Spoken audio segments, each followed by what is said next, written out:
Good morning, everyone. Today's reading is from Romans 4, 1 to 12. And here it is. What shall we say? What then shall we say that Abraham, our forefather, according to the flesh, discovered in this matter? If in fact Abraham was justified by works, he had something to boast about, but not before God. What does Scripture say?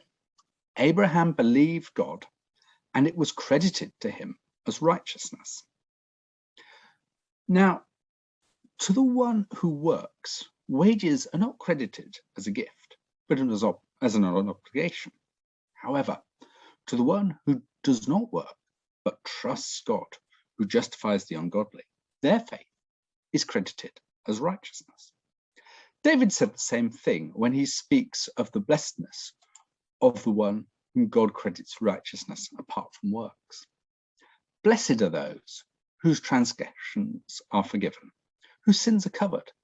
Blessed is the one whose sin the Lord will never count against them. Is this blessedness only for the circumcised, or also from the uncircumcised? We have been saying that Abraham's faith was credited to him as righteousness. Under what circumstances was it credited? After he was circumcised or before? It was not after, but before. And he received circumcision as a sign, a seal of the righteousness that he had by faith while he was still uncircumcised. So then, he is the father of all who believe, but have not been circumcised, in order that righteousness might be credited to them. And he then also is the father of the circumcised, who are not only circumcised, but follow in the footsteps of the faith that our father Abraham had before he was circumcised. So that is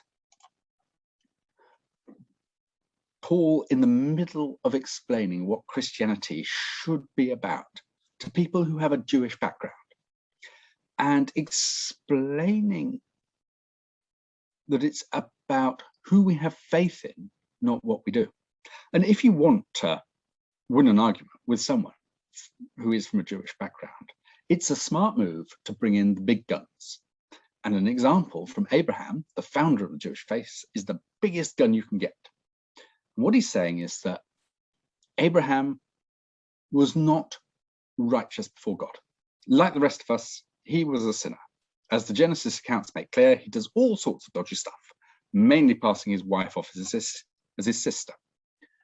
But because he believed in God's promise, he was treated like he was righteous. Abraham's special relationship with God was an undeserved gift, not a thing he got from being good. And what's more, he got it before he was circumcised. So it wasn't even dependent on him losing his foreskin. My commentary suggests that at the time, most Jewish readings of the Abraham story focused on his obedience. And some even said it was because he was good that God made the covenant with Abraham. No, says Paul, it's not because he was good. It's because he believed. As evangelical Christians, I think we can read these words. We can think, great, salvation is by faith, not by works. But then we turn faith effectively into a work. Those who really, really fervently believe and never doubt are the ones we look up to. And when things don't go our way, or our prayers aren't answered, or we're not healed, it's because we don't believe enough. And faith becomes it's like the strain to have to do a poo faith. If you screw up your eyes and you believe really, really, really hard, you have more faith, and that's better. And in that way, faith becomes a work, but a work you do in your head. You try and believe more, which is really hard, and you feel bad for doubting or questioning. And those who are at the top of the faith pile are those who are the ones who take the most outlandish risks, because they have more faith. But if Abraham is our example, that's not the sort of faith he had. He wasn't the one person in ancient Ur who was more sensitive and better than others, so he spontaneously started believing in God and so had faith. he wasn't better at believing than anyone else in the city, and so had a relationship with God. No, Abraham had faith because God turned up, metaphorically, knocked on his door and called him. And it's quite easy to believe in God when he turns up at your door. And interestingly, the account in Genesis is vague about how God does appear, but I assume it was pretty obvious. And then, throughout his life, God keeps on turning up. Yes, God's promises to Abraham were pretty outlandish and pretty difficult to believe, but they were given in a very direct and unmistakable way. Abraham never seems to have had any doubt about whether his encounter was real and who exactly he had encountered. So Abraham wasn't very good at believing. He had the gift of faith because God kept on turning up. And it makes me think about our relationships with God. And if you are someone who is blessed by finding God very communicative, you regularly get messages in some form. This is not because you are particularly good or special or wonderful. You are all those things in God's eyes, but no more than anyone else. You just happen to be blessed, and we don't know why. And if God isn't chatty in your experience, and if you don't find you experience him in a really tangible way, that is not because you are less loved, less good, or less valued.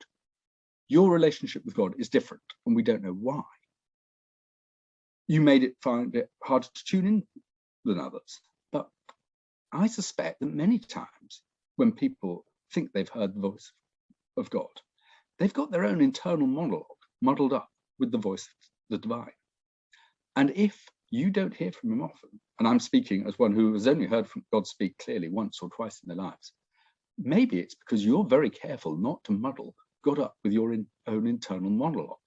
Now, that may mean you miss the voice of God sometimes, but it also prevents you attributing stuff to God which has nothing to do with him, which is no bad thing. That's all I have for you.